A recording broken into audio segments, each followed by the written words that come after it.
I'm Jason Epperson. This is RV Miles, and it's time for the latest in national park news.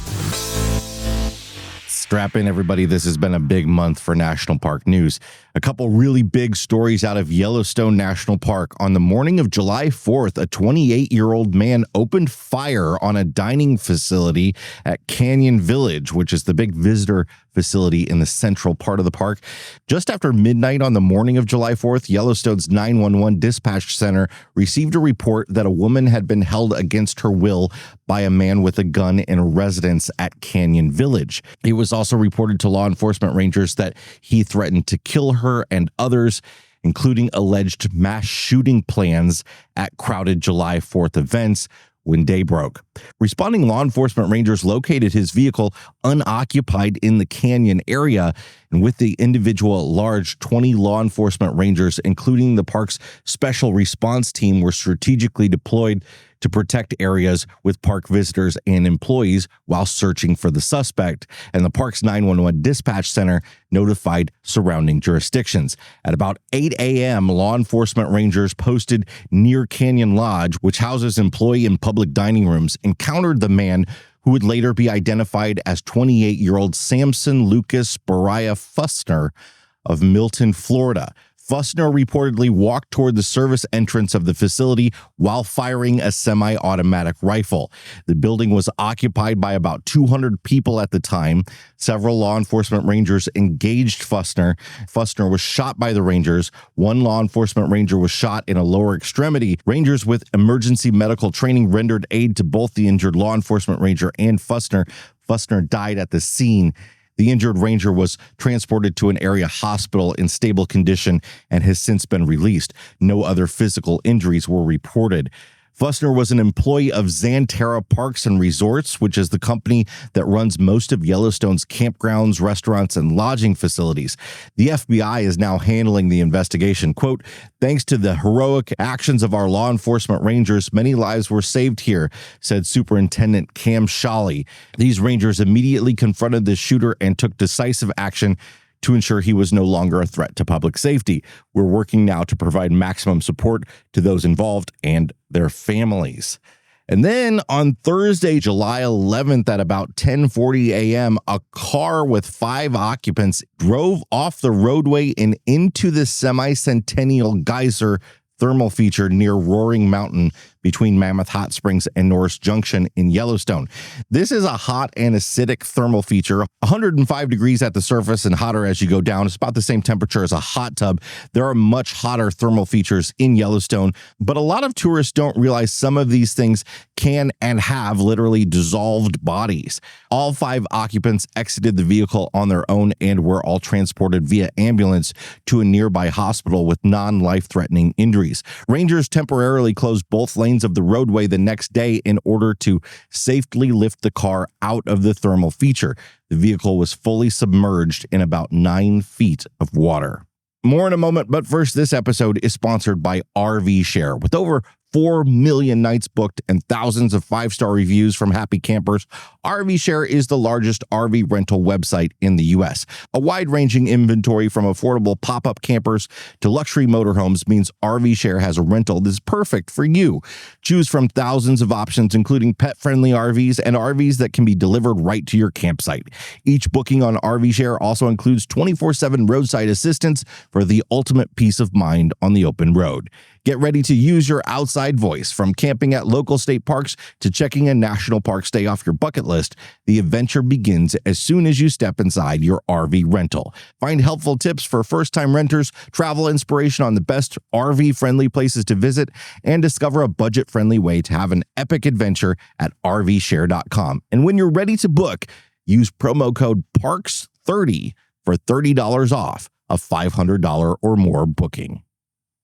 Several deaths around the park system over the last month. This is obviously the busy season, but heat waves are also contributing, with several people succumbing to heat stroke, hiking in temps approaching 100 degrees and beyond.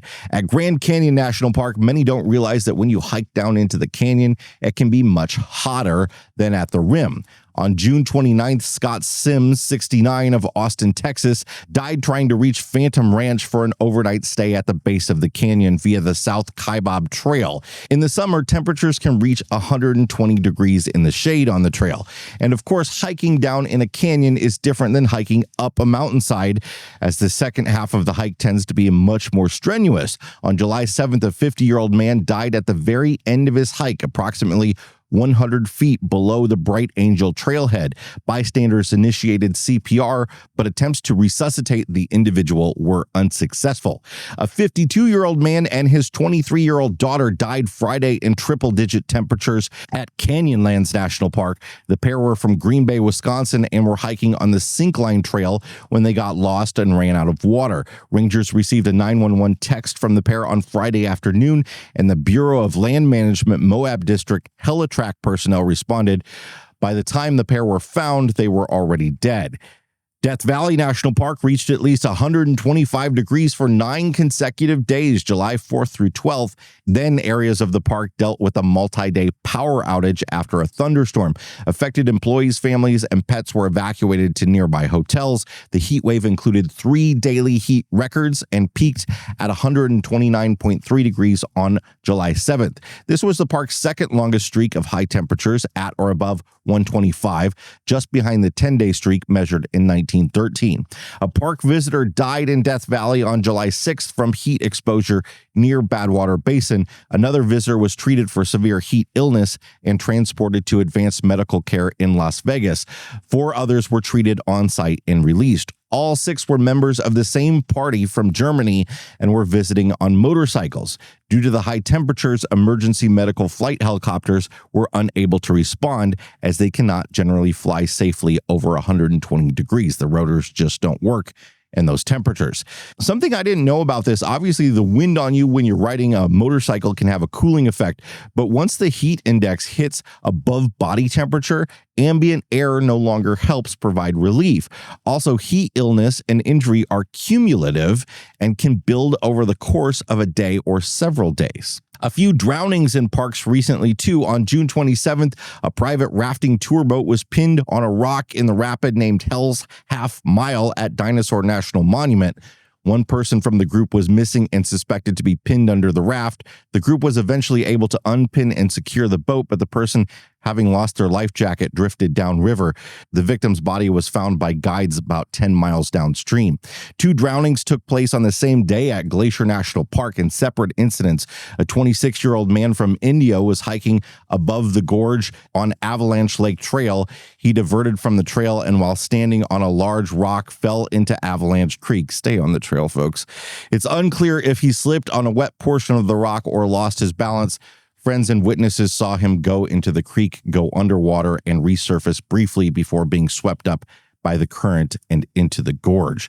And a 28-year-old man from Nepal was swimming in Lake McDonald near Sprague Creek Campground. According to friends, he was an inexperienced swimmer. He was about 30 yards out when he started to struggle, went underwater, and never resurfaced.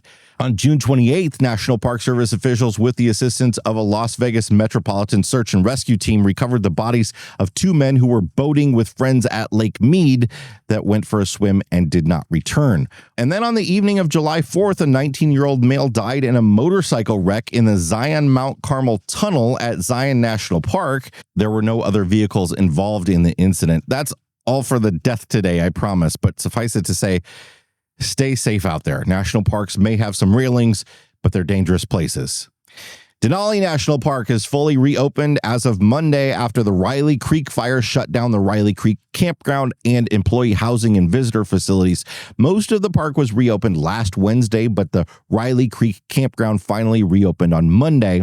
A viewer shared with us this photo showing black burn scars in the forested slopes of the park's front country.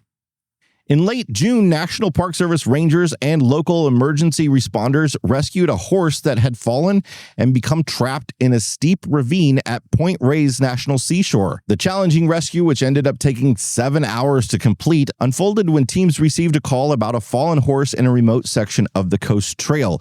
Though the rider was thankfully uninjured, responding units soon discovered the 20-year-old Arabian gelding wedged in a precarious position down a densely vegetated ravine. Access to to the site was made difficult by the challenging topography, poor footing, and the large animal in distress. After unsuccessful attempts to unwedge or assist the horse back to its feet, a rescue plan was created involving a technical rope system to safely extract the animal by pulling him approximately 30 feet up the ravine to the trail above. Over 15 on-site responders, low-angle rescue kits, hundreds of feet of anchor and hauling rope, webbing, cargo nets, slip sheets, animal rescue sleds, and J-hooks were all used to package and haul the horse. Once back on flat ground and with medical care from a responding veterinarian, the horse was eventually able to stand and walk several miles out to the trailhead where a trailer was waiting to transport him to an equine hospital. Sentinel Campground in the Cedar Grove area of Kings Canyon National Park reopened on July 3rd. The Cedar Grove area was closed in 2023 due to severe road damage on Highway 180 outside the park from the early 2023 winter storms. This is weird, though. Hiring the necessary staffing levels required to operate all Kings Canyon National Park campgrounds has been unsuccessful this season. The park's short-term solution is to temporarily close Sunset Campground in Grant Cove in order to open Sentinel Campground in Cedar Grove. Officials are actively working on an alternate staffing model that may enable the opening of all campgrounds later this season. The Edgar Allan Poe National Historic Site in Philadelphia is now closed to the public for upgrades to its fire detection and suppression system. The fire detection system will be replaced and a new suppression system will be installed throughout the complex. Consisting of two adjoining townhomes on North 7th Street in the Spring Garden neighborhood, the site is on the National Register of Historic Places and is a National Historic Landmark. Construction will be completed by this fall. Famed poet Edgar Allan Poe, along with his wife and aunt, moved to Philadelphia in 1838, looking for opportunity in the city's thriving literary scene. His time here is often viewed as his most productive, as many of his best-known tales of terror were published here. But literary success did not translate into financial success. Poe and his family lived in 5 different homes over the 6 years they were there. This home is the only one still standing. National Park Service archaeologists working at Minuteman National Historical Park recently discovered 5 musket balls that were fired during the world-changing event known as the Shot Heard Round the World on April 19, 1775. Early analysis of the 18th century musket balls indicates they were fired by colonial militia members at British forces during the North Bridge fight. The North Bridge battle site in Concord, Massachusetts, is a key location within Minuteman and marks the moment when provincial militia leaders ordered members to fire upon their own government soldiers for the first time. The event was later termed the Shot Heard Round the World by Ralph Waldo Emerson in his 1837 Concord hymn, because it immediately escalated an already boiling conflict between colonial rebels and British forces. The musket balls were discovered by archaeologists conducting compliance activities in preparation for the park's Great American Outdoors Act project. They were found in an area where, according to contemporary accounts, British soldiers formed up to resist the river crossing. Further analysis of the musket balls indicates that each one was fired from the opposite side of the river and not dropped during the process of reloading. And finally, a historic silver pocket watch that traveled the world with Theodore Roosevelt during his presidency, including his charge up San Juan Hill and travels to Africa and down the Amazon River, has returned to his family home at Sagamore Hill National Historic Site. When a Florida auctioneer was asked to auction off a pocket watch from the late 1800s, his research led him to believe that he may be holding a piece of U.S. presidential history. The auctioneer realized that the watch may have belonged to the 26th president of the United States. He contacted 2 historic sites closely associated with Roosevelt, Sagamore Hill National Historic Site and Theodore Roosevelt Inaugural National Historic Site, who confirmed the authenticity of the watch. Roosevelt's watch had been in possession of Sagamore Hill National Historic Site since he died in 1919. They loaned the watch to the Theodore Roosevelt Inaugural National Historic Site in 1971 for a 6-year term to be shown in an exhibition. The loan was extended, but unfortunately the watch was reported stolen from the site in Buffalo, New York on July 21st, 1987. The National Park Service contacted the FBI art crime team for assistance in recovering the Waltham 17 Jewel watch, which is a fairly pedestrian watch with an inexpensive coin silver case. Roosevelt had many watches during his life, but this one is unique due to its sentimental value. Roosevelt received this watch from his youngest sister and brother-in-law prior to his departure to Cuba during the Spanish-American War. Roosevelt's watch was returned to Sagamore Hill National Historic Site during a repatriation ceremony in New York on June 27th. The pocket watch is one of the thousands of items originally gifted to the NPS by the Roosevelt family through the Theodore Roosevelt Association in 1963. It will remain in the permanent museum collection of Sagamore Hill. That's it for this month's National Park News Roundup. This series is part of our America's National Parks podcast. If you like to listen to podcasts, check it out on any podcast app. We do these news bits every month, but we also tell weekly stories from all the different parks around the country. Thanks so much for being here, and we'll see you next time. Bye, everybody.